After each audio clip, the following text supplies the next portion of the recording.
Bom, a minha trajetória pessoal, profissional, eu sou funcionário público da Prefeitura de Santos, recepcionista bilíngue, concursado, e fui galgando numa trajetória muito relacionada com a área de turismo, que é a minha secretaria lá em Santos.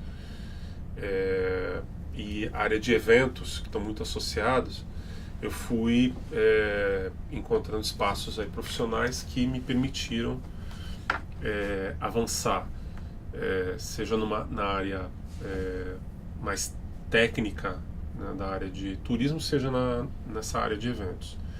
Então, eu depois da prefeitura de Santos, eu atuei no AMB Turismo e Eventos de São Paulo, fui gerente de pesquisa e captação de eventos e fui gerente de vendas do pavilhão do AMB. Aí fui convidado para trabalhar, para ser diretor executivo do Santos e Região Convention and Visitors Bureau, então de São Paulo voltei para Santos. Atuei um tempo com setor privado, articulação do setor privado para a promoção de Santos como destino, de Santos e região da Baixada Santista como destino para eventos. De lá recebi um convite para ser secretário de turismo em Guarujá, que é uma cidade ao lado, na gestão do prefeito Farid Madi. Fui secretário de turismo durante 2 anos. Recebi um convite para ir para Embratur. Fui para Embratur assumindo uma gerência de turismo de negócios e eventos. Eu fui em julho para Embratur para assumir essa gerência. Em agosto, o presidente da Embratur, Eduardo Sanovics, que foi quem me convidou para ir para Embratur, ele saiu da Embratur, foi para o setor privado. E então minha diretora à época, que era Janine Pires, assumiu a presidência da Embratur e me convidou para assumir a diretoria. Então eu virei diretor de turismo de negócios e eventos. Aí dentro da Embratur eu fiquei durante 8 anos, então percorri praticamente todas as áreas. Eu só não fui diretor de marketing, mas percorri todas as áreas dentro da Embratur, tanto de eventos como de mercados. Coordenei os escritórios brasileiros de turismo no exterior, coordenei a agenda de eventos, feiras, participação na área de congressos e eventos também.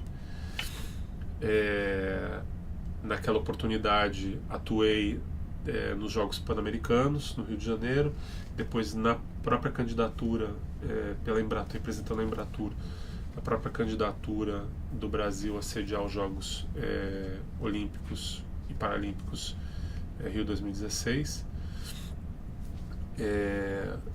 Da Embratur eu recebi um convite para assumir a Secretaria de Articulação Institucional do Ministério da Cultura, na gestão da ministra Marta Suplicy.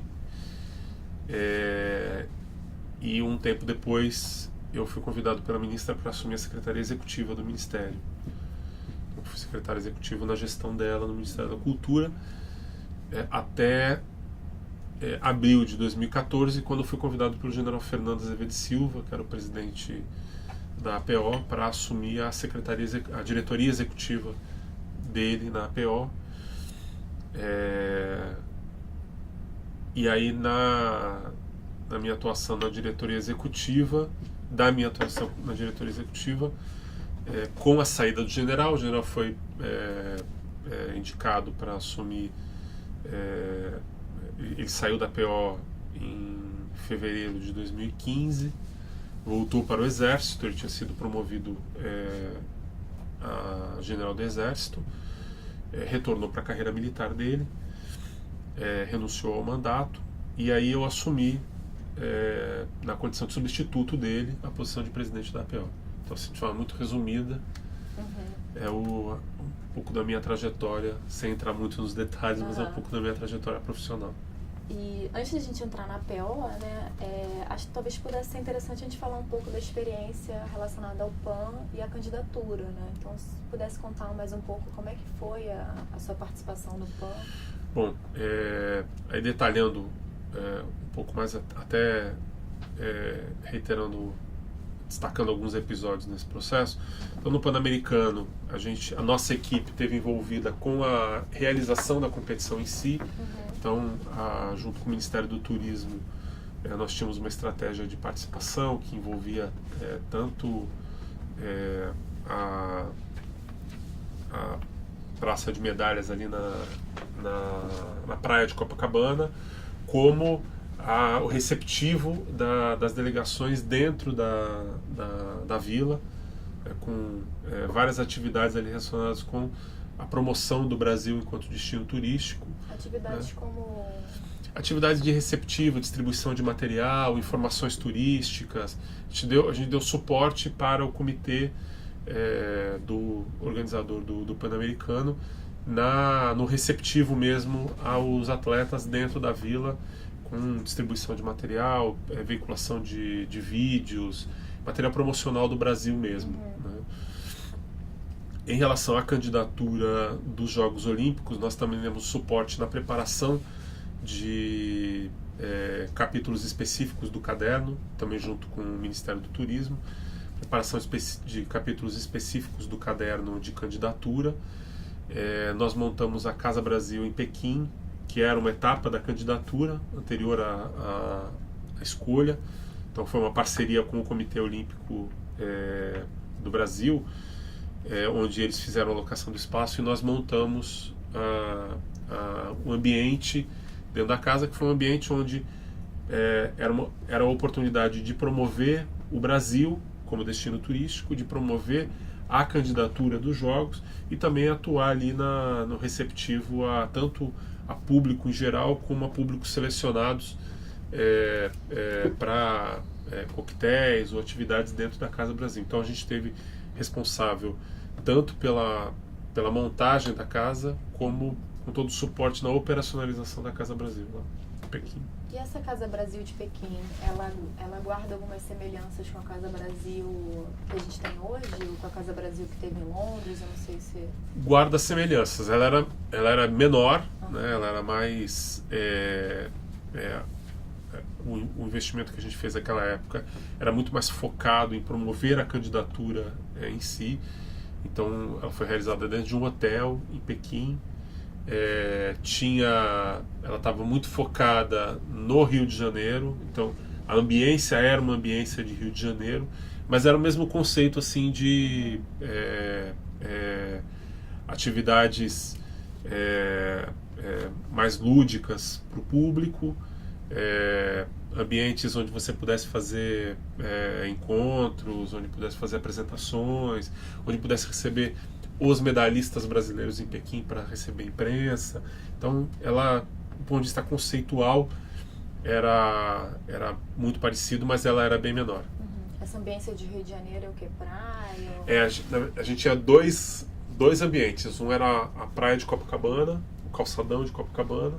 Então, era essa parte do calçadão tinha um telão. O telão recebia projeções. Então, o conceito era um conceito de que você tinha uma projeção de uma pessoa correndo na tela, na praia, e um ator saía de dentro da tela e seguia correndo no calçadão. Né? Então, é um pouco trazer para a realidade a projeção que a gente estava fazendo. Então, um lado da casa era esse calçadão de Copacabana, com uma tela grande de projeção, e do outro lado a gente tinha uma reprodução do centro do Rio ali, Arcos da Lapa, os barzinhos, a vida noturna. Então aí ali você tinha casas antigas com mesas, aquele estilo de mesa de boteco do Rio de Janeiro. Então eram ambientes ali para tentar criar situações diferentes que mostrassem um pouco da cidade. Bacana. E o senhor acha que essa experiência, né, em relação ao PAN e a própria produção, né, da Casa Brasil em Pequim, do dossiê de candidatura, tem alguma coisa, se relaciona com o convite para ir para a PO? Eu acho que você acaba, seja pela experiência que vai acumulando, seja pela rede de relacionamentos que você constrói e vai tendo perfil profissional reconhecido, é claro que isso de alguma maneira impacta, né?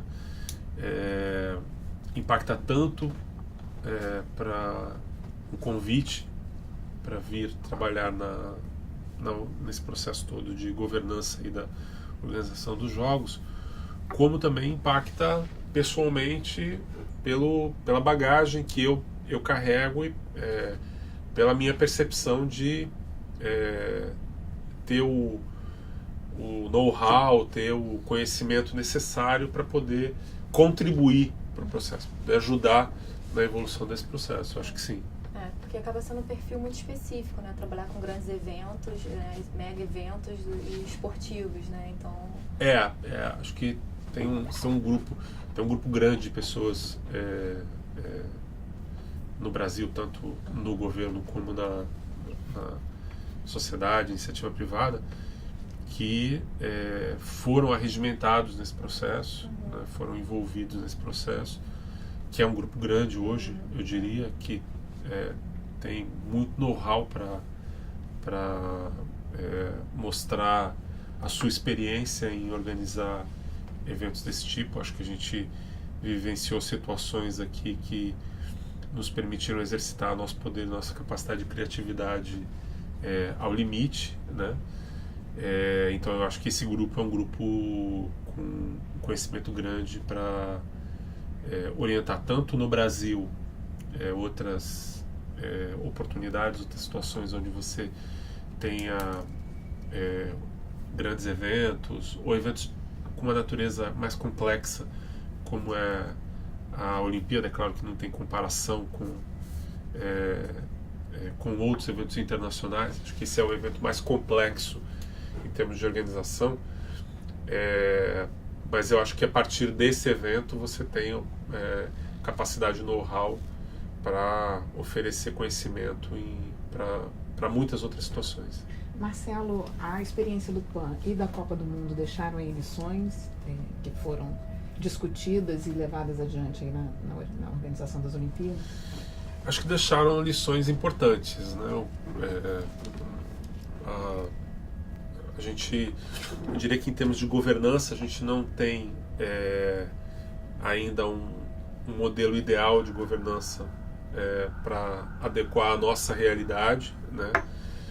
Mas se compararmos com outros eventos, a gente tem uma evolução muito significativa. Se olharmos o Pan-Americano, onde você não tinha, você tinha o comitê organizador, mas do ponto de vista público você não tinha nenhum tipo de articulação mais estruturada que pudesse dar suporte aos entes públicos na preparação deles aos jogos, garantindo uma integração, garantindo uma harmonização do papel de cada um dentro do processo. A própria matriz de responsabilidade não era algo claro nos Jogos Pan-Americanos, não era algo transparente nos Jogos Pan-Americanos. Cada governo cuidava da sua atividade, mas não tinha uma ação conjunta que demonstrasse as responsabilidades específicas dos Jogos Pan-Americanos que cada um deles estava assumindo. Eu acho que, nesse sentido, e aí olhando, é lógico, para a nossa realidade, para a realidade do papel que a APO tem dentro desse processo, acho que houve uma evolução muito significativa. Há outras lições, outros aprendizados que foram oriundos da experiência de fazer grandes eventos,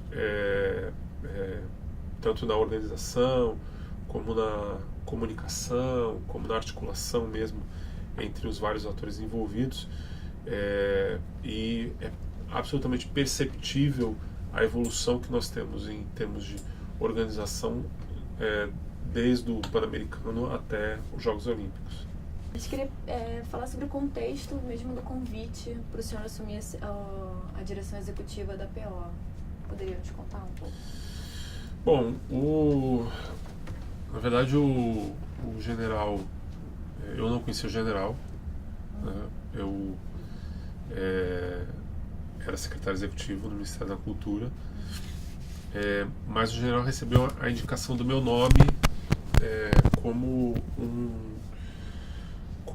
um candidato por essas questões que a gente falou, né, de ter acompanhado o processo, de ser da área de eventos, da área de turismo, que eu poderia ajudá-lo na condução da equipe, na condução do dia a dia da APO propriamente dito, na parte técnica.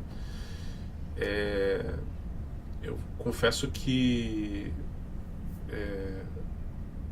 eu não imaginava o volume de atividades com as quais eu me envolveria ao longo desse processo todo. Tinha uma visão um pouco mais um pouco menos complexa de como é que seria o dia a dia, a rotina, né? Mas o general fez um convite. Em princípio ele me sugeriu um convite para assumir uma diretoria dentro da PO, até uma diretoria mais relacionada com o meu perfil na área de eventos e turismo. Qual era a diretoria? Era a diretoria de serviços, né? A diretoria de serviços à época. E aí depois depois que a gente conversou a primeira vez, segunda vez, ele reformulou a proposta e propôs que eu assumisse a diretoria executiva, trabalhasse na coordenação da equipe, né? E então foi um pouco esse o contexto do convite que ele me fez. E quais eram as funções na época como diretor executivo? Bom, cuidar toda a parte administrativa, né? E aí eu também tinha esse background dessas experiências anteriores, especificamente o Ministério da Cultura na Secretaria Executiva, onde eu tinha uma responsabilidade de conduzir essa parte mais administrativa e financeira do Ministério, mas mesmo na Embratur eu também tinha atividades administrativas como diretor. Então era um pouco coordenar a parte administrativa da APO e coordenar o trabalho das diretorias no levantamento de informações, na interpretação dos dados levantados pela equipe e na proposição de estratégias de atuação no nível mais do presidente mesmo da APO, mais do general. Nesse momento era um momento onde estava sendo implantada a matriz de responsabilidade e estava sendo implantado também o sistema de monitoramento que o general propôs que a APO introduzisse dentro das suas rotinas diárias. Então, além da parte administrativa, era um pouco acompanhar tanto o processo de matriz, como acompanhar também a implementação do sistema como um todo, para garantir a unidade do trabalho das diretorias e garantir acesso à informação, né? Era um momento em que, quando ele chegou, a percepção que ele teve era de que as informações estavam muito pulverizadas internamente, conduzidas diretamente pelos técnicos nos seus computadores, nos seus equipamentos pessoais, e o conceito do sistema era um conceito de migrar toda a informação de acompanhamento para um ambiente onde toda a equipe pudesse ter acesso à informação, pudesse acompanhar a evolução do trabalho que estava sendo feito pela APO. Então, naquele momento, a atribuição que ele me deu foi mais ou menos essa, de administrar o dia a dia da APO e também conduzir a implementação do sistema. E a implementação do sistema, ela surgiu de uma conversa coletiva entre vocês, ou vocês se espelharam em alguma outra experiência?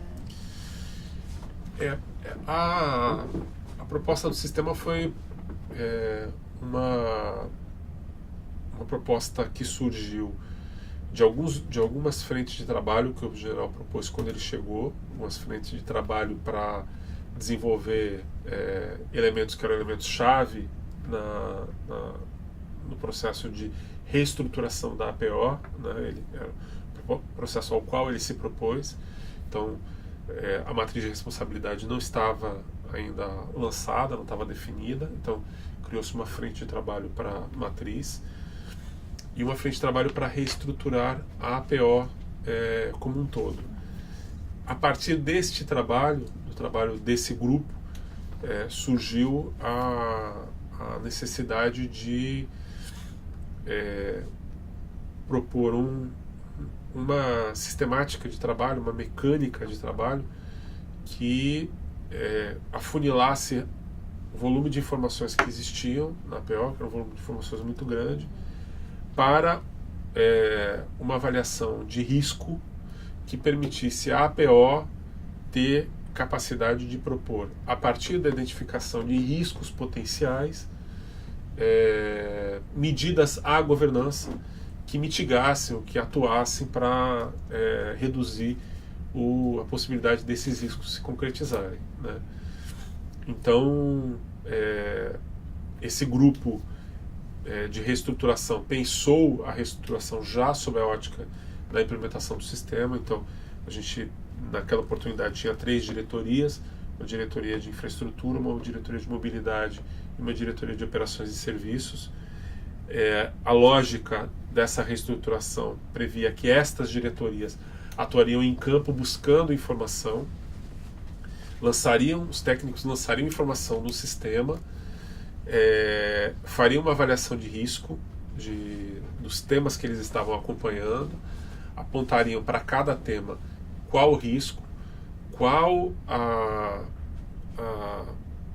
proposta que eles tinham de solução, e permitiria que isso, a partir dessa proposta, você fizesse dentro de uma 4ª diretoria, que era a diretoria de integração, a sistematização dessas informações e a produção de documentos ou produção de materiais que levassem à alta direção da APO, a diretoria executiva e a diretoria colegiada, que envolve o presidente, um panorama da evolução das obras e serviços e a proposição de medidas naquilo que eventualmente representasse algum tipo de risco. Então foi uma proposta que surgiu de maneira colegiada, de maneira discutida, a partir do trabalho de reestruturação da APO que esse grupo conduziu, e que foi totalmente elaborada, implementada a partir da nossa equipe. Então, não foi um sistema comprado no mercado, a gente não fez uma pesquisa para achar um sistema. A equipe desenvolveu um sistema porque a gente entendia que ele ia demandar um nível de customização e ajustes para a nossa realidade, que era melhor ele ser desenvolvido desde o princípio pela própria equipe, que teria capacidade de ir evoluindo à medida que essa reestruturação na prática evoluísse. Acho que vocês conseguiram atacar um ponto super importante, que é justamente um ponto super frágil em qualquer gestão, né? Seja pública ou privada, de compartilhar informações, de conseguir definir riscos, organizar.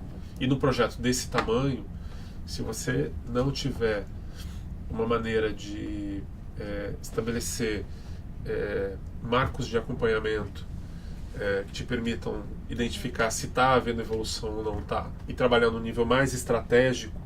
Claro que a gente não ia ao detalhe dentro da nossa sistemática de trabalho de identificar problemas da gestão de projetos. Apesar da metodologia ser uma metodologia análoga à metodologia de gestão de projetos, ela não é voltada a esse tipo de atividade, porque é claro que se eu faço gestão de projetos, eu estou dentro do projeto. Como nós éramos um outro ator, um ator fora do projeto, do processo, para nós era muito mais importante identificar marcos estratégicos de acompanhamento, de forma que a gente pudesse contribuir com os outros atores e principalmente a gente pudesse cobrar medidas dos outros atores naquilo que a gente entendia que representava algum tipo de risco. Até porque o prazo estava dado, né? Era não possível largar no final, né?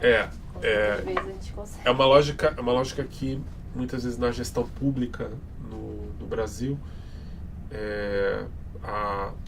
o prazo de entrega ele não está exatamente fixado, né? Ele sabe que ele pode ter algum nível de elasticidade. Você pode, algo que você está comprometido a entregar hoje, eventualmente pelas circunstâncias do projeto, que também são naturais, né? Circunstâncias que vão desde elementos que estão totalmente fora de controle, né, elementos de condições externas, até elementos internos do projeto, mudança de equipe, falta de recurso, enfim, vários fatores. Você pode eventualmente ter que atuar de forma mais elástica com o prazo ao qual você está comprometido a entregar. De maneira reversa dos Jogos Olímpicos é impossível. A gente tem uma data certa e o nosso esforço era todo no sentido de garantir que nessa data a gente teria condições de entregar de acordo com os critérios estabelecidos pelo COI. O senhor chegou a comentar agora, né, um pouco o que não estava implementado, por exemplo, a gestão, né, do conhecimento, da informação, a matriz ainda estava por ser feita, né? E quais projetos, né, quais ações o senhor encontrou, vamos dizer assim, encaminhadas ou não, quando entrou na PO? Bom, você tinha, em termos de governança, você tinha grupos de trabalho estruturados, grupos de trabalho que tinham participação dos 3 entes públicos e mais Rio 2016, que era uma base importante, porque esses grupos já tinham um acúmulo de discussão, já tinham um acúmulo de evolução em vários dos projetos. A gente pegava o projeto de energia elétrica, por exemplo. Você tinha um grupo de trabalho, que era um grupo de trabalho que já tinha uma sistemática de encontros, de reuniões, que já falava uma língua mais ou menos equilibrada, né? E que já tinha evoluído muito em discussões técnicas sobre as demandas de energia elétrica, principalmente as demandas de obras de energia elétrica. Você tinha alguns pontos que precisavam ser definidos pelo governo, né? Questões como a construção da subestação de energia elétrica. É governo federal? Governo federal. Governo federal. Obras de distribuição que ainda precisavam ser implementadas. Estavam, nesse momento que o general chegou, eram pontos que ainda demandavam algumas definições. E exatamente o trabalho desse grupo é que permitiu ao general atuar nesse processo de maneira estratégica, num nível bem estratégico, para buscar essas definições de maneira clara. Então, a partir dessa atuação, definiu-se solução para a subestação olímpica na Barra, a solução para as obras de distribuição que eram necessárias, tanto de alta como de média tensão, os recursos para aplicação nesses projetos que precisavam ser realizados, e iniciaram-se as medidas administrativas para que esses processos fossem implementados pelo Ministério de Minas e Energia, Light, Furnas, enfim, todas as empresas envolvidas nessa infraestrutura de energia elétrica necessária. Então, eu diria que esse trabalho, esse acúmulo de discussões, de debates, de distribuição de tarefas internas, vários profissionais que atuavam na APO antes do general Fernando foram mantidos e puderam trazer essa contribuição de conhecimento, de acúmulo de discussão que já vinham fazendo dentro do processo de organização. Então, acho que essa estruturação foi aquela que a gente, a partir da qual a gente evoluiu o nosso trabalho. No processo de criação da APO estava previsto também uma dimensão executiva, né? Isso. E que depois foi sendo alterada, né? E caiu um pouco essa dimensão, acho que caiu um pouco não, caiu essa dimensão executiva. E aí eu queria ouvir, assim, na sua opinião, por que se deu essa mudança?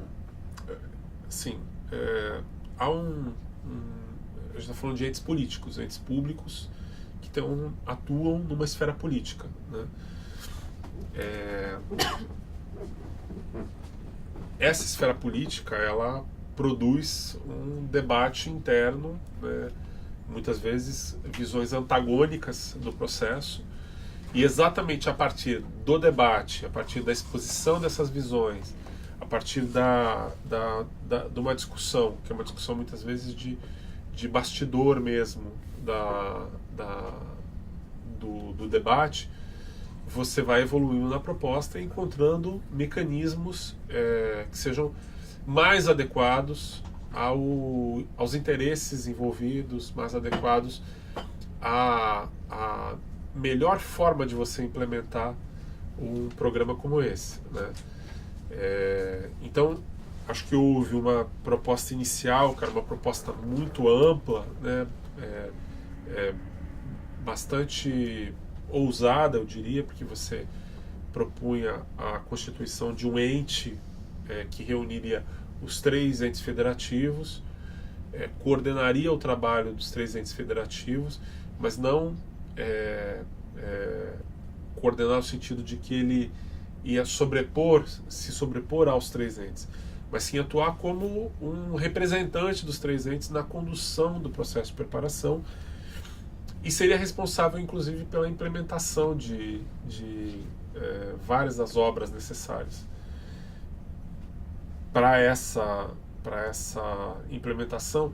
Ele contava, na proposta original, com um braço executivo, que era uma empresa, que permitiria a ele fazer contratações, conduzir vários projetos, conduzir o projeto de implementação dos parques, construção das arenas, enfim. Era uma proposta, vamos dizer assim, inicial, bastante ousada. É claro que no debate real, no debate político, houveram atores nesse processo que se consideraram menos beneficiados, no sentido de que a condução desse processo tinha que ser uma condução com uma visão mais local, com uma conexão mais com a cidade propriamente dita, né? E a prefeitura principalmente reivindicou um protagonismo nesse processo. Então, a partir desse debate, a partir dessa discussão, optou-se, né, a proposta que o Congresso aprovou foi uma proposta onde você não constituiu a empresa e você criou um ente para garantir essa harmonia, para garantir que ao longo de todo esse processo, né, um processo de 7 anos, com uma dinâmica política muito grande, que ao longo de todo esse processo fosse preservado um locus de integração dos 3 entes, que eventualmente podia, a pedido dos entes, podia intervir no processo, né? Podia assumir obra, podia assumir a condução de serviços, desde que demandado pelos entes públicos, mas que funcionaria quase como uma resiliência, né, de organização dos atores públicos nos jogos, né?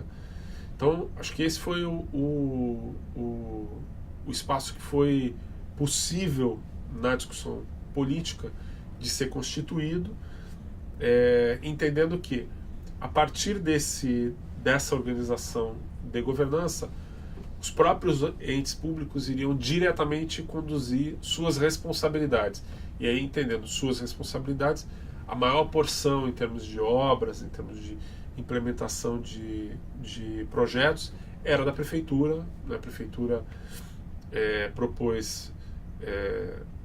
era da prefeitura pelas propostas que a prefeitura apresentou, né? Porque você tinha no dossiê de candidatura proposta do Parque Olímpico da Barra, era uma proposta de responsabilidade do governo federal, né?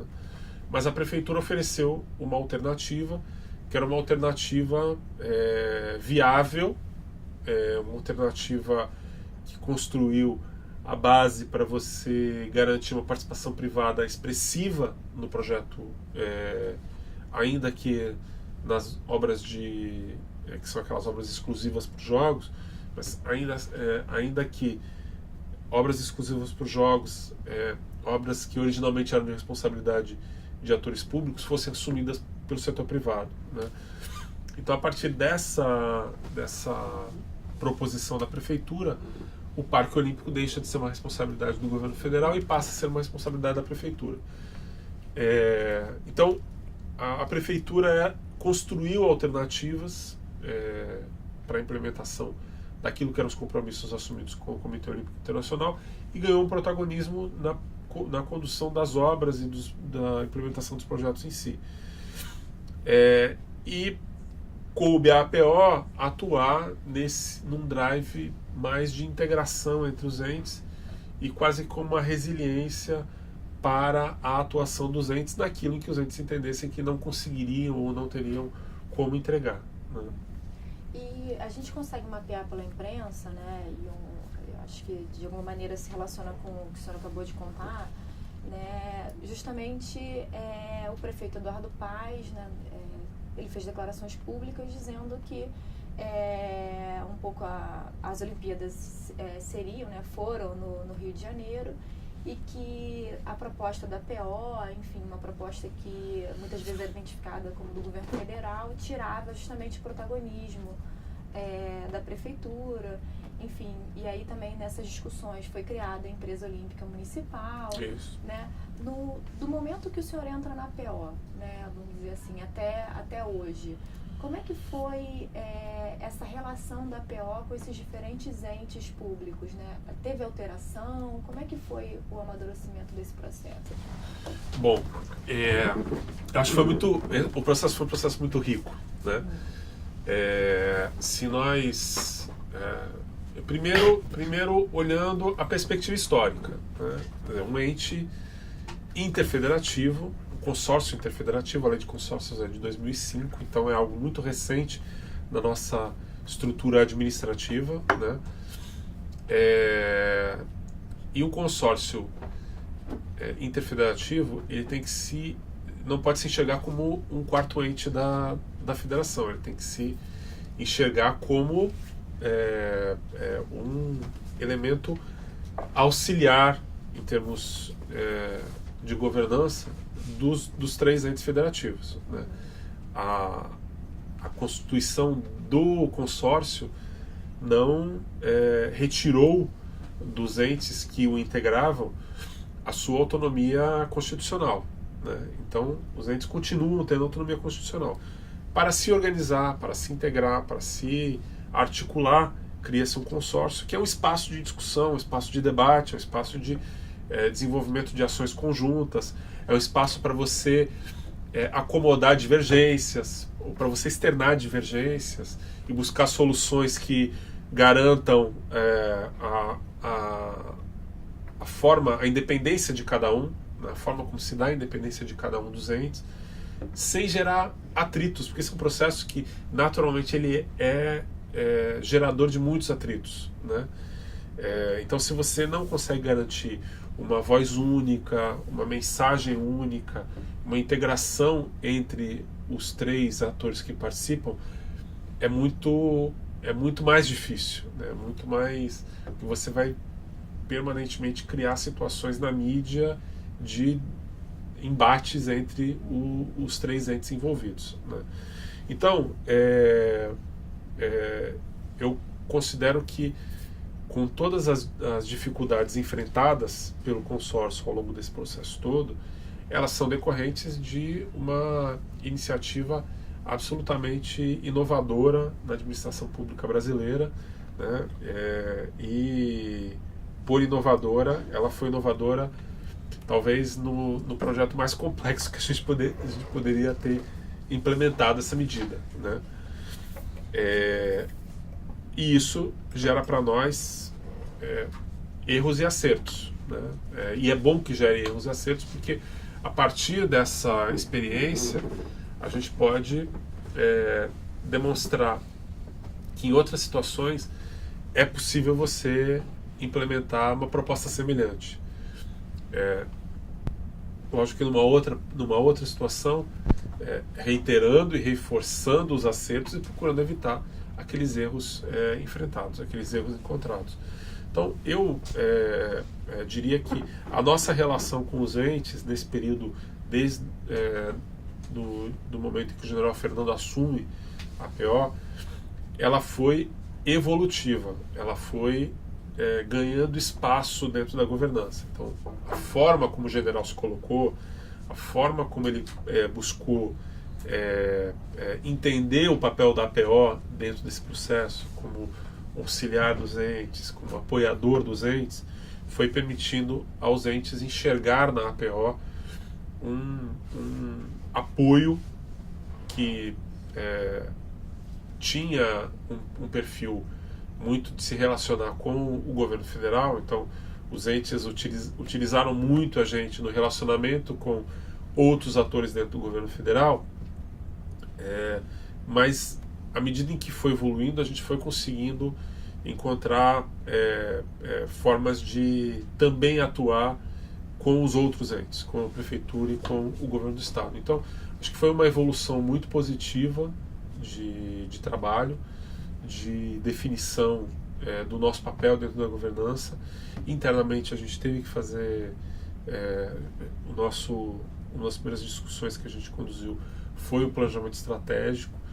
No planejamento estratégico, a gente se baseou muito na premissa de que o nosso papel não era um papel de mandar nos outros entes, não era um papel de conduzir os outros entes. Nosso papel era um papel auxiliar ao processo. Então, uma boa parte da nossa equipe passou por um amplo processo de discussão interna, de compreensão de que somente dessa forma é que a gente conseguiria abrir espaços de atuação, espaços de trabalho para a APO, e a partir dessa construção de espaço de trabalho a gente conseguiria demonstrar para os entes, reforçar cada vez mais para os entes a característica utilitária que tinha o consórcio dentro do projeto. E eu te diria que, de forma muito resumida, a experiência é uma experiência que, apesar de ter sido utilizada na organização da Olimpíada, é uma experiência que se replica, que pode ser replicada em situações diversas, onde você tenha um projeto de grande volume que envolva entes diferentes da federação, que envolva a necessidade de estabelecer responsabilidades para cada um, onde você tenha projetos que demandam investimentos compartilhados, responsabilidades compartilhadas, com um cenário de médio prazo, e que possam ser utilizados como uma forma de você retornar para a sociedade que o projeto está evoluindo de forma satisfatória, que a gente vai alcançar os objetivos comuns dos entes envolvidos nele. Então acho que é um modelo que pode se replicar em outras experiências de gestão ou de administração pública compartilhada, né? Com uma perspectiva de, no caso de algum dos entes não conseguir implementar, esse próprio consórcio implementar em nome daquele ente. Acho que tem uma experiência muito interessante que foi, ao longo do tempo, sendo explorada pela nossa equipe, explorada pela nossa experiência, e que, em relação aos entes, na minha percepção, foi muito positiva. Você falou um pouco dos acertos, né, que foram acontecendo ao longo desse processo. E aí, sendo um pouco mais específica, quais são os erros, por exemplo, que o senhor identificaria, né? Bom, eu acho que os acertos são vários, né? Acertos a gente... mas eu diria para você que, na minha visão, a nossa estruturação de acerto foi, em primeiro lugar, encarar o desafio de construir uma matriz de responsabilidade. A matriz de responsabilidade é um norte muito importante para um projeto como esse, né? A coisa mais desagradável que tem quando você está discutindo projetos como esse é quando você se lança a identificar de quem é a culpa porque algo não aconteceu, né? Então isso tem um poder de implosão brutal, né? De implosão de qualquer trabalho conjunto. Então enxergar a matriz de responsabilidade como um elo essencial para nortear o projeto como um todo, para mim foi um dos elementos fundamentais. E eu te diria que um erro, né, para a gente projetar na mesma perspectiva da matriz, um erro grande foi demorar tanto tempo para a matriz ser implementada, né? Então, se você olhar, eu senti uma experiência bem interessante que a gente observou, foi da realização dos Jogos Pan-Americanos de Toronto, né, onde acabada a candidatura, ou seja, Toronto ganhou a candidatura dos Jogos Pan-Americanos. No momento seguinte, os entes sentaram com a proposta apresentada para repactuar a responsabilidade de cada um, que gerou um documento que eles chamaram de Multi-Part Agreement, né, que é basicamente uma matriz de responsabilidade. E o relato deles é um relato bem interessante, porque ao longo do projeto, porque lá também são 3 níveis de governo, né? Então, quando algum dos 3 entes ameaçava de não vou fazer isso, ou isso não é obrigatório, então, e as discussões começavam a se acalorar, vamos ao Multi-Part Agreement para ver o que está fixado lá. E aí lá estava muito claro de quem era a responsabilidade, qual era o valor que tinha que ser investido, qual era o prazo que tinha que ser realizado. Então isso permitiu a eles um acompanhamento muito próximo daquilo que foi comprometido na candidatura, né? No nosso caso, houve um gap de 2009 até 2013, até o final de 2013, quando a gente fecha uma matriz de responsabilidade, né? E aí isso gerou, na minha visão particular, estou falando aqui em nome da APO, em nome de nenhum dos entes, mas gerou uma série de dificuldades de compreensão de como que o dossiê de candidatura é refletido muitas vezes nos documentos que a gente tem nos 3 documentos essenciais que a gente tem na organização dos jogos, né? Matriz de responsabilidade, plano de políticas públicas e o orçamento dos jogos do Comitê Rio 2016. Então, eu diria que o ideal seria você, a partir da experiência que a gente vivenciou, eu te diria que talvez fosse impossível lá em 2009 a gente fazer isso, tá? Foi necessária a discussão, foi necessário o tempo para sair a matriz de responsabilidade.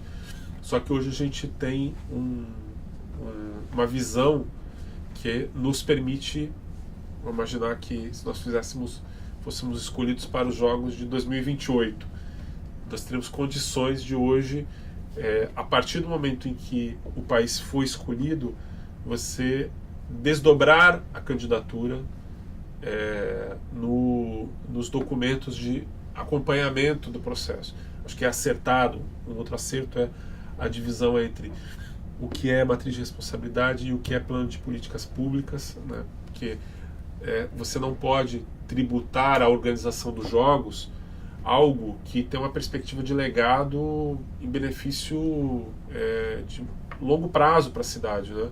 Dá para você atribuir que o metrô foi necessário para a realização dos jogos, né? Até porque o metrô, por exemplo, era um dos elementos que não constava do dossiê de candidatura. O metrô vem depois, né? A solução é uma solução operacional, era um BRT ligando a Zona Sul à Zona Oeste, ia fazer um serviço de ônibus direto para garantir a conexão e o fechamento daquilo que era um dos aspectos importantes para o COI, que é garantir um anel de mobilidade, de circulação de público, né? Então você imagina aquele BRT que foi implementado da Jardim Oceânico até o Parque Olímpico. Você imagina ele, em vez de ser implementado no Jardim Oceânico, sendo implementado em Ipanema, né, em General Osório. Então, era algo que assim, eu teria dificuldade hoje de enxergar como é que a gente teria feito. Eu estava tentando fazer esse exercício. Teria dificuldade de enxergar como é que teria sido feito. Mas seria uma solução operacional temporária, né? E conseguiu-se, em função dos jogos, uma solução definitiva para a cidade, que representou um avanço em termos de mobilidade para a cidade que ela não via há muito tempo, né? Você entender que o que foi construído de túneis no metrô para a realização dos Jogos Olímpicos é o mesmo que você conseguiu construir em toda a história do metrô, em escavação em túnel, em toda a história do metrô do Rio de Janeiro, é extraordinário, né? Então, não dá para você atribuir esse ganho extraordinário para a cidade à realização dos jogos. Então, essa divisão é uma divisão acertada também, uma divisão correta. Tem coisas que são exclusivamente para os jogos, que são necessárias para os jogos acontecerem. E investimentos que são necessários para a cidade acontecer. Eles auxiliam os jogos, eles ajudam os jogos, mas eles não dá para você dizer que aquele volume de investimento é um volume de investimento exclusivo e por isso deve ser atribuído ao custo dos jogos. O custo dos jogos é muito menor do que o custo das oportunidades de legado que a gente vivenciou ao longo desses anos. Se dos jogos, se a gente não estivesse falando de 39 bi, a gente estivesse falando de 200 bi, e esses 200 bi representassem aí 150, 170 bi de investimentos em legado, são investimentos permanentes para a cidade, né, em melhoria para a população da cidade. Então, eu acho que esse foi um outro acerto, essa compreensão. Então, acho que tem muitas situações em que essas oportunidades elas podem ser enxergadas como uma forma de você, de maneira acertada, conduzir um processo como esse. O senhor mencionou o caso de Toronto, né? Como é que foi o acesso a essas informações, a esses procedimentos de gestão em Toronto? Sim, a gente fez, durante a própria realização dos jogos, a gente fez uma imersão, não só a gente, como outros entes também fizeram, em várias áreas, e foi absolutamente acessível, absolutamente aberto.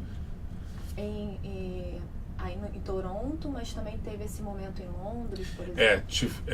A PO, anterior à chegada do general, a PO tinha feito, em alguns eventos, ela tinha feito uma imersão de know-how mesmo, de organização, especialmente em Londres, onde você pôde ver os Jogos Olímpicos em si acontecendo. Então foi uma oportunidade grande para várias áreas, de governo que puderam tomar contato com energia elétrica, segurança, com transporte, com atividades operacionais mesmo dos Jogos.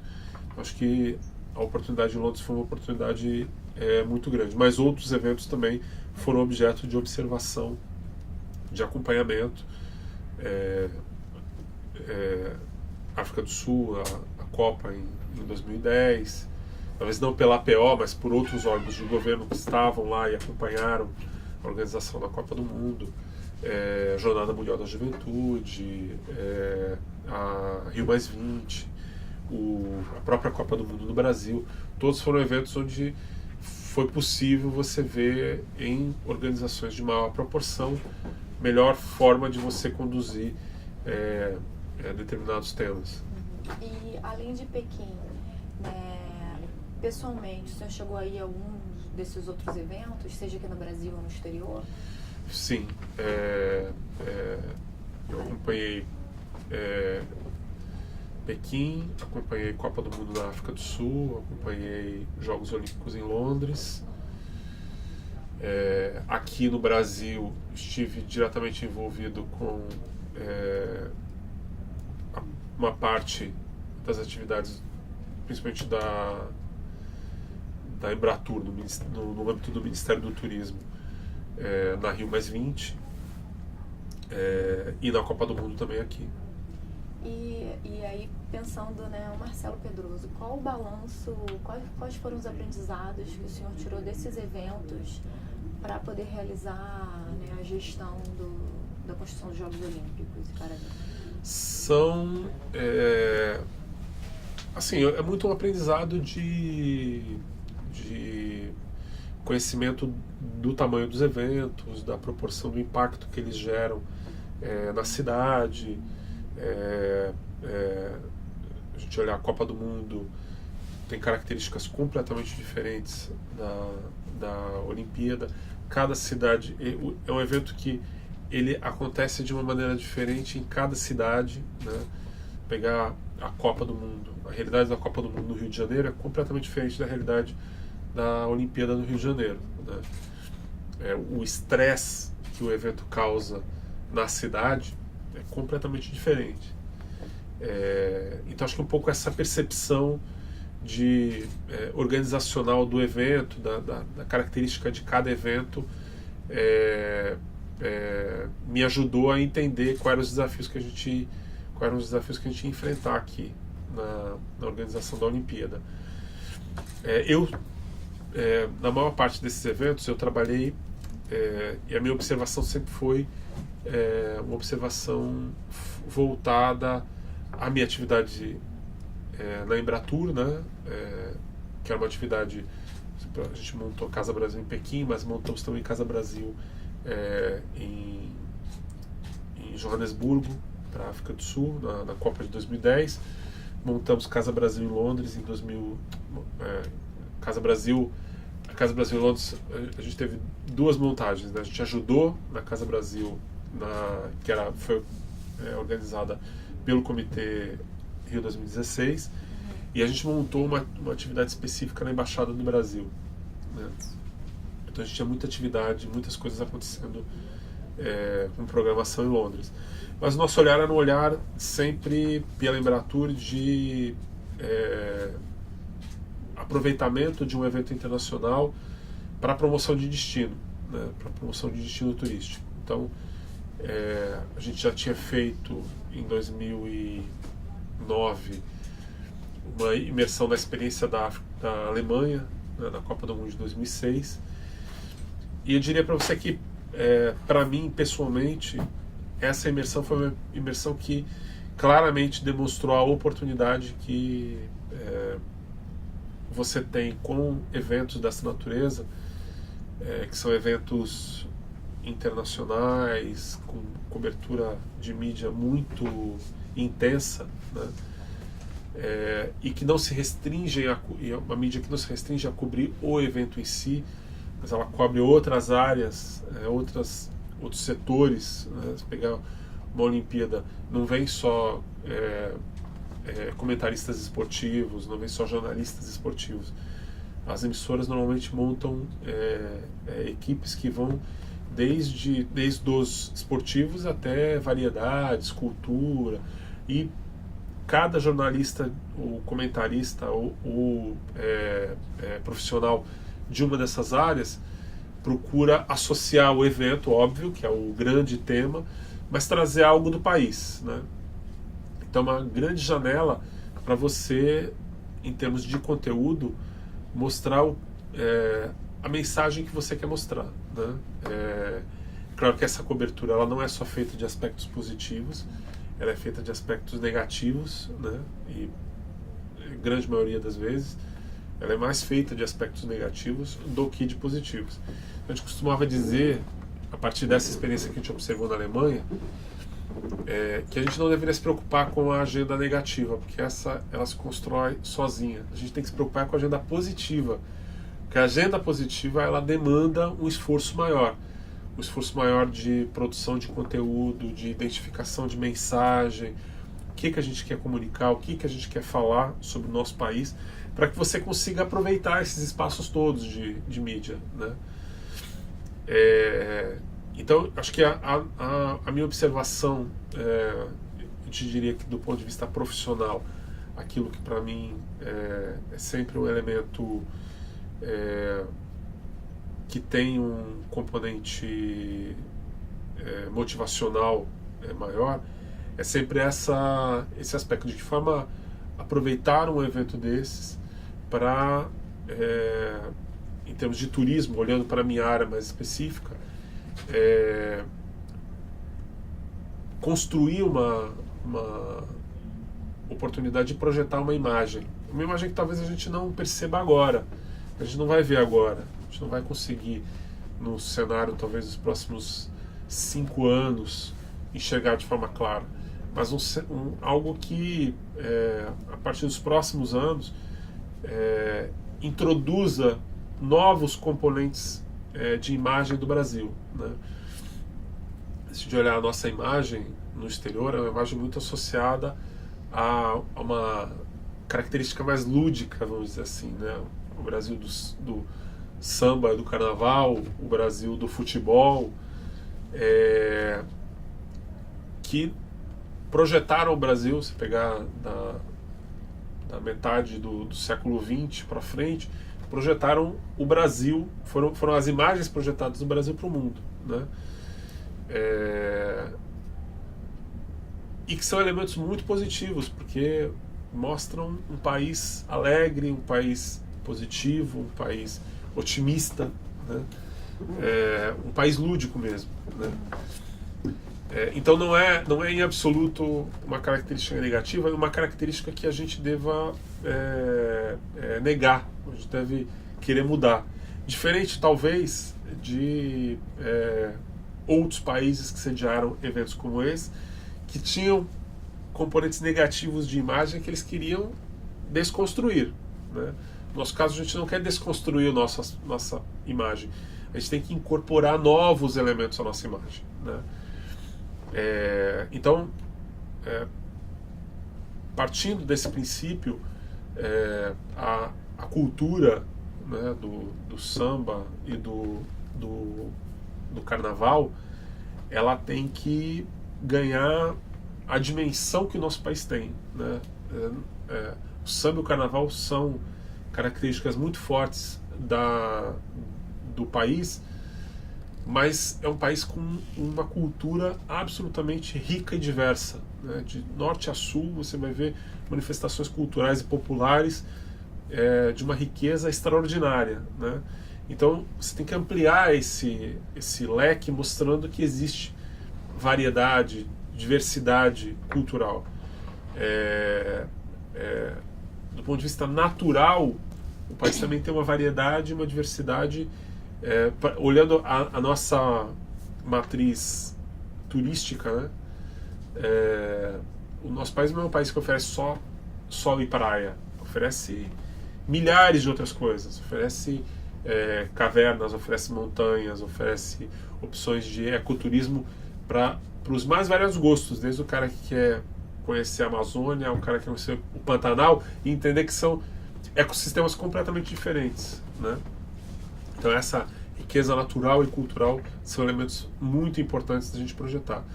E um outro elemento importante da gente projetar é a nossa modernidade. O Brasil não é a gente dizia lá que o Brasil não é um destino exótico, né? Quando você vai decidir o seu destino de viagem, você não está escolhendo entre um destino exótico, uma praia maravilhosa, belíssima, né? Com água cristalina, uma mata pequenininha, um resort maravilhoso, com serviço excelente e tal, não sei o quê. Você não está escolhendo entre coisas que são comparáveis, né? Se você colocar o Brasil comparando com uma pequena ilha no meio do Oceano Pacífico, não é isso. O Brasil é muito mais complexo do que isso. É um país moderno, um país com uma capacidade de produção e de geração de tecnologia, de design, de indústria, que coloca o Brasil no patamar de países de primeiro mundo. A gente dizer que um país que produz avião é um país que tem capacidade de manipular a tecnologia, que só existe mais tecnologia do que aquela vista dentro do cockpit de um avião no foguete da NASA, né? Então a gente tem capacidade de elaborar, capacidade de produzir, né? Então isso é um elemento de modernidade que a gente precisa contar para o mundo, porque o mundo não sabe, o mundo desconhece, né? Então o meu olhar sempre foi um olhar de que maneira esses eventos podem contribuir para que a gente acrescente aspectos da nossa imagem no exterior e isso gere novas oportunidades de negócio, amplie a nossa capacidade de atrair turistas para o país, pessoas que queiram visitar o país, e isso reenergize economicamente a nossa matriz econômica, a matriz econômica do Brasil. A gente viu isso acontecer em outras cidades. Você pegar o exemplo de, sem querer voltar àquele modelo, que talvez seja o modelo que todo mundo projeta como o ideal de organização dos Jogos Olímpicos, mas se você olhar a matriz de Barcelona, do ponto de vista do turismo, Barcelona aumenta o seu número de turistas e inverte a base de motivação de viagem. Então, basicamente, a motivação de viagem do turista que ia a Barcelona era uma motivação de negócios. Eles inverteram, aumentaram o número de turistas e inverteram a base, que passou a ser maior a lazer do que a negócios. Mantiveram um percentual de negócios, mas pelo crescimento eles conseguiram inverter e transformar a cidade num destino de lazer. Então acho que esses desafios são os desafios que se colocam para a gente e que a gente, com planejamento, estratégia, acho que isso é fundamental, ter capacidade de olhar e de que maneira nós conseguimos alcançar esse objetivo, lançando mão de todas as estratégias possíveis, entendendo que a nossa realidade é uma realidade própria nossa, uma realidade diferente da realidade enfrentada por outros países e da forma como outros países realizaram as suas edições de eventos como esse e da forma como eles tiveram resultados a partir desses eventos.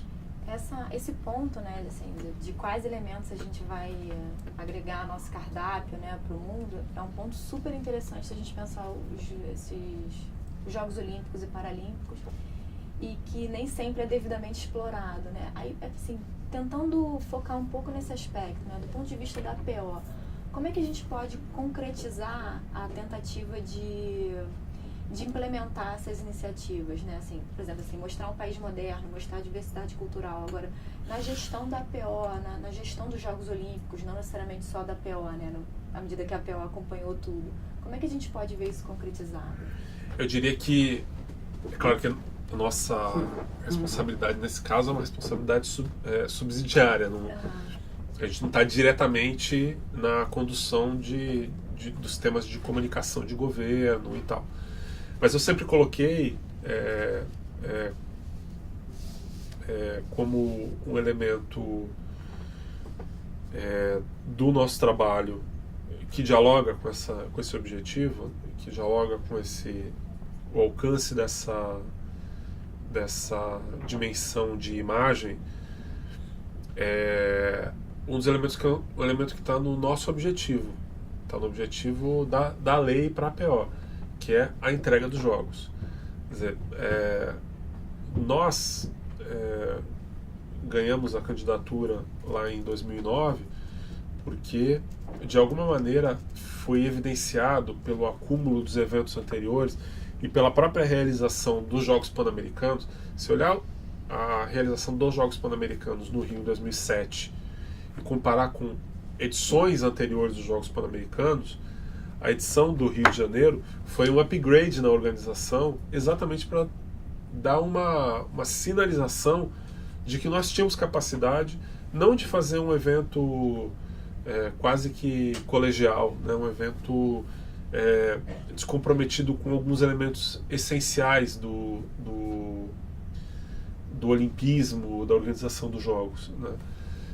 Mas sim fazer um evento de nível internacional, né? Porque é claro que a desconfiança é uma desconfiança da nossa capacidade de entrega de um evento desse porte no nível que é exigido pelos Jogos. Desconfiança essa que, se você pegar a última digamos, a última fornada da imprensa no mundo inteiro antes da cerimônia de abertura, permaneceu até o último dia. Então, eu acho que, do ponto de vista comunicacional, entregar os jogos realizar as competições no nível que era necessário, sim, as pessoas tinham dúvidas básicas, será que vai faltar energia elétrica na hora de você finalizar uma medição de resultado, né? A gente vai passar pela vergonha de dar um pique de luz na hora em que você vai finalizar a medição do resultado de um atleta internacional. Para nós é impensável achar que a gente não teria capacidade de fazer uma coisa dessas, de entregar algo neste nível, né? A gente sabe da nossa capacidade. Agora as pessoas lá fora não sabem, entendeu? Então eu acho que, para mim, sempre o que se colocou como objetivo foi trabalhar muito em conjunto com os atores públicos, no sentido de cumprir aquilo que era a premissa da PO, que era garantir a entrega dos compromissos assumidos junto ao COI. Então, entendendo que a entrega é um elemento fundamental para mostrar a nossa modernidade, por exemplo, para mostrar que a gente tem capacidade, que a gente tem know-how, que a gente tem profissionais habilitados, comprometidos, que a gente tem comprometimento com o projeto que foi assumido lá atrás e que o mundo pode confiar na gente, a gente tem capacidade de fazer, né? Então, acho que isso, a partir da cerimônia de abertura, a cobertura internacional inverte totalmente, né? Ao ponto de vários veículos da mídia internacional começarem a se cobrar de não terem acreditado na gente, não terem acreditado na nossa proposta, não terem acreditado que a gente conseguiria fazer, né? E terem sido muito críticos ao Brasil.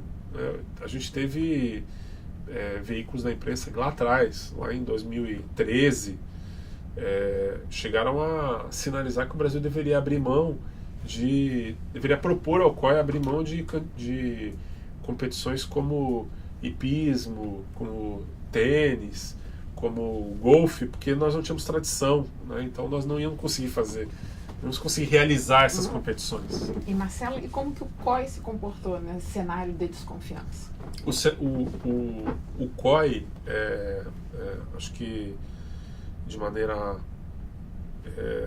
comprometida com o resultado conjunto desse projeto, o COI sempre acreditou. Em momentos em que eu próprio achava que a visão deles ia ser muito crítica, né, ou eles iam ser excessivamente críticos, eles reforçavam a confiança de que a gente conseguia entregar, né?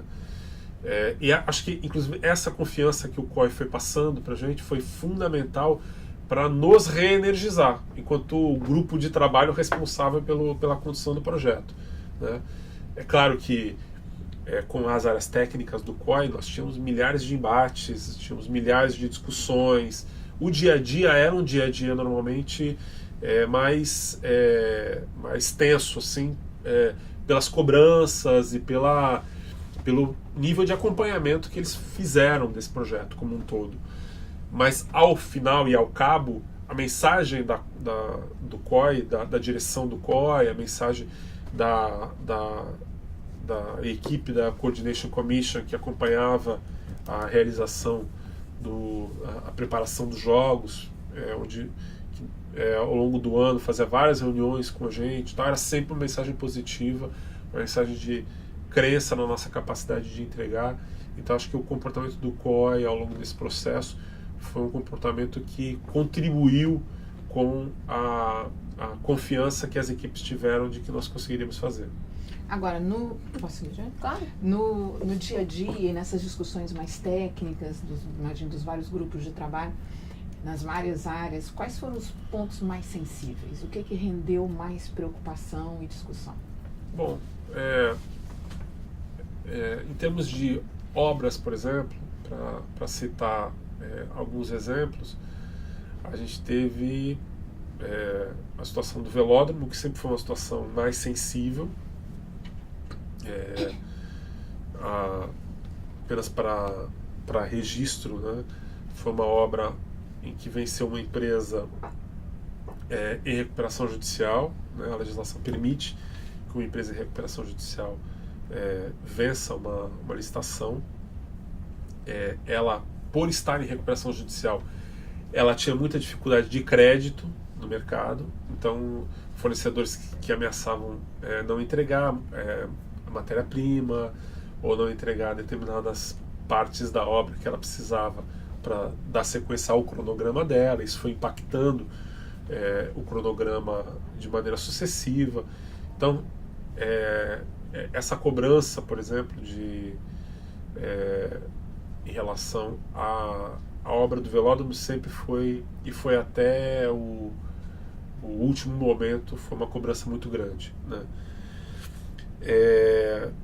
Eu diria que dos serviços, você tem duas porções de serviço que são responsabilidades públicas e que sempre foram objeto de acompanhamento estreito do COI. Foram os serviços de segurança e os serviços de energia elétrica. Os serviços de segurança, apesar de serem um assunto estratégico e delicado dentro da organização, o COI sempre se mostrou confiante do planejamento feito, da capacidade das forças públicas brasileiras de garantir jogos seguros. Sempre elogiaram o trabalho de inteligência e de cooperação internacional, que eles nunca tinham visto um trabalho de cooperação internacional como o que foi feito pelo Brasil, né? Então, eu acho que em termos de segurança, apesar de um tema delicado, um tema de acompanhamento estreito do COI, sempre foi algo onde, diferentemente muitas vezes do que a gente via, né, uma grande dúvida, uma grande incerteza em relação à segurança, que poderia acontecer, e mesmo em relação a atentados, o COI sempre se mostrou seguro de que, é claro que a Olimpíada é uma vitrine, né, uma vitrine que dá margem a esse tipo de situação e tem histórico, né, de ações mais políticas como essa, né? Mas o COI sempre foi confiante de que esse trabalho de prevenção que foi desenvolvido aí mais de 6 meses antes dos Jogos, ele seria efetivo e refletiria durante a realização das competições em si. E de energia elétrica foi uma cobrança permanente, porque, claro, é delicadíssimo do COI.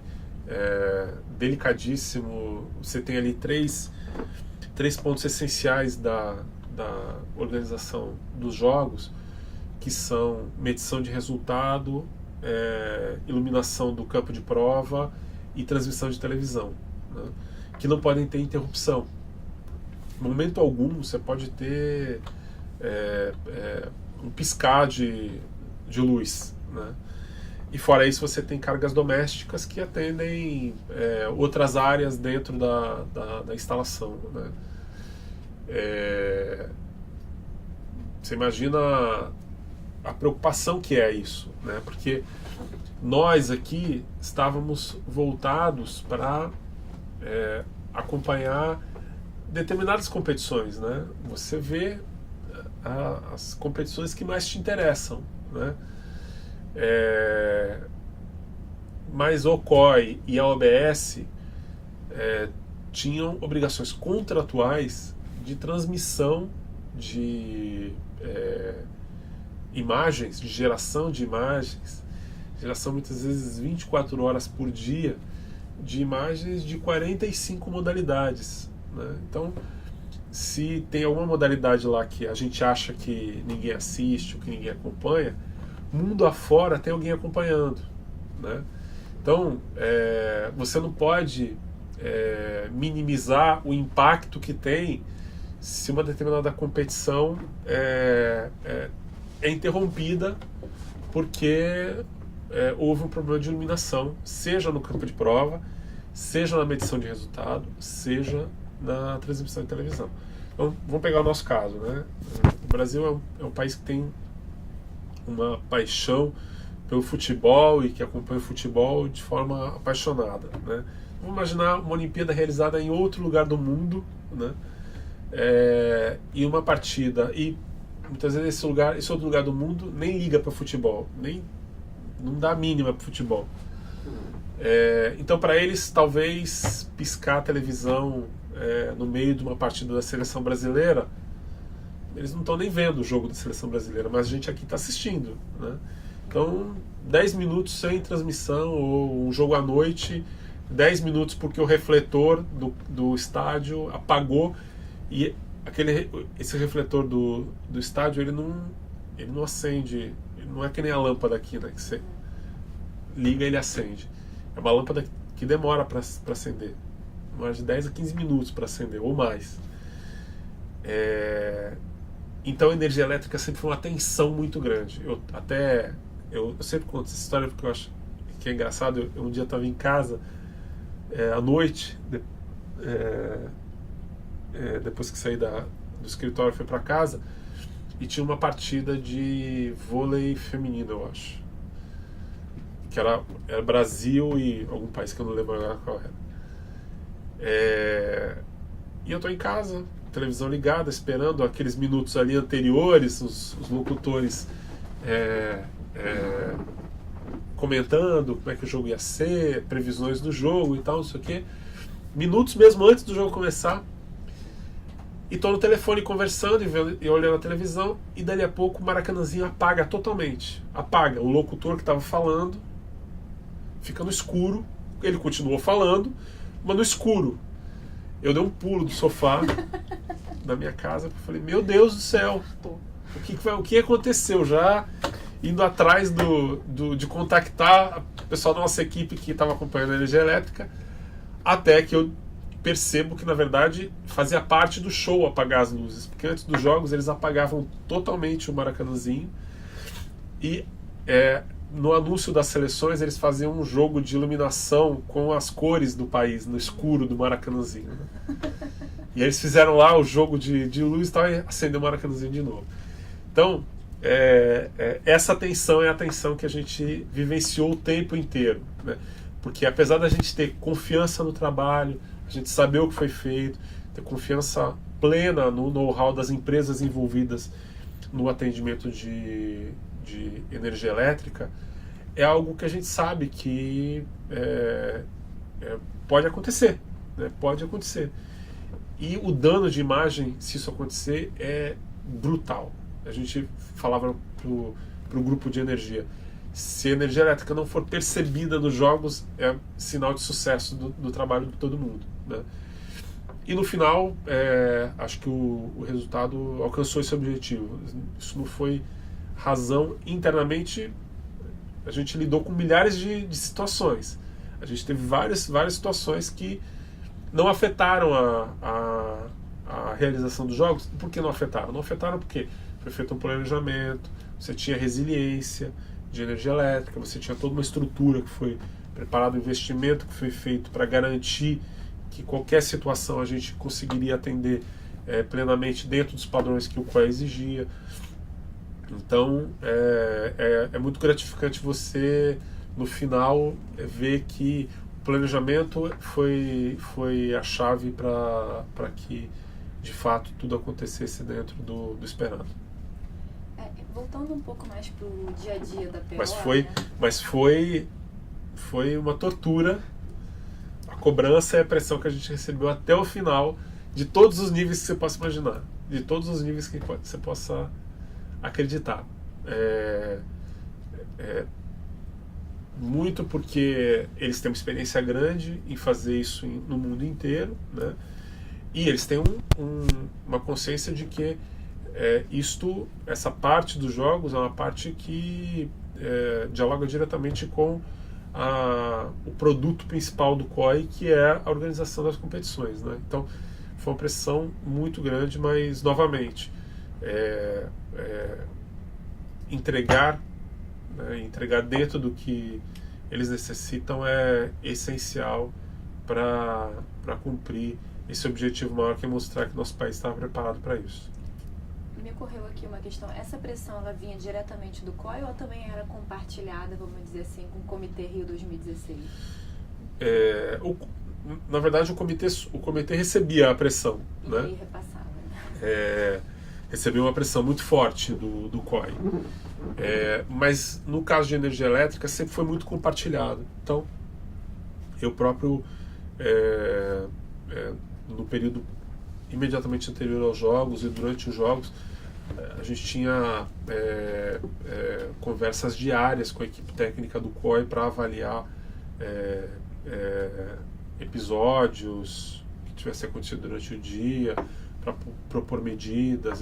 Eu atuei para solucionar algumas questões. Então, acho que nesse caso específico de energia elétrica, era uma pressão compartilhada. E aí, voltando então ao dia a dia da APO, né, o general Fernando, ele entra, né, ele reestrutura a APO, né, consegue colocar de pé a matriz de responsabilidade, né, a senhora acompanhou, né, esse processo, e, como o senhor mesmo já mencionou, em fevereiro de 2015 ele se afasta da APO. Como é que foi esse contexto da saída, do afastamento dele? Então foi, como eu falei, o general tinha muito recentemente sido promovido dentro da carreira militar. Ele tinha uma expectativa de poder seguir na carreira militar, né, e dar prosseguimento aí ao período que ele ainda tinha no Exército, ainda tem no Exército, né, ainda está assumindo funções no Exército. E assim, foi um período em que, é claro que surgiram dúvidas sobre qual era o destino que a gente ia seguir. A indicação do substituto é uma indicação que cabe ao governo federal. É lógico que articulado com os os demais entes integrantes do consórcio. No momento do anúncio da saída do general, eu, como substituto dele, substituto natural dele, natural por portaria, né? A portaria dele me designando como substituto dele, para os momentos de ausência dele, viagens ao exterior, coisas assim, eu respondia pela APO. Então, naturalmente, eu assumi a posição, procurei manter a equipe coesa e articulada em torno dos objetivos que a gente tinha em conjunto, dando o máximo de tranquilidade possível sobre esse período de mudança. O governo buscou, dentro dos seus objetivos, algumas alternativas para dar sequência ao trabalho na APO, alternativas que não conseguiram, por razões diversas, não conseguiram ser efetivadas, né? A posição é uma posição que tem uma complexidade pela lei, pela 12396, que é o fato de que o presidente é um cargo que é indicado pelo Poder Executivo, tem que ser submetido ao Congresso, né? Então, tem uma sabatina e tem a aprovação do nome após a sabatina, que é uma medida que foi prevista para garantir, para conferir ao presidente da APO um mandato, né, de maneira que você não tivesse exatamente problemas com alterações de governo que pudessem mudar a estrutura da APO. Então, as alternativas que o governo propôs, por razões diversas, não conseguiram ser concretizadas, e o governo, já naquele momento, enfrentava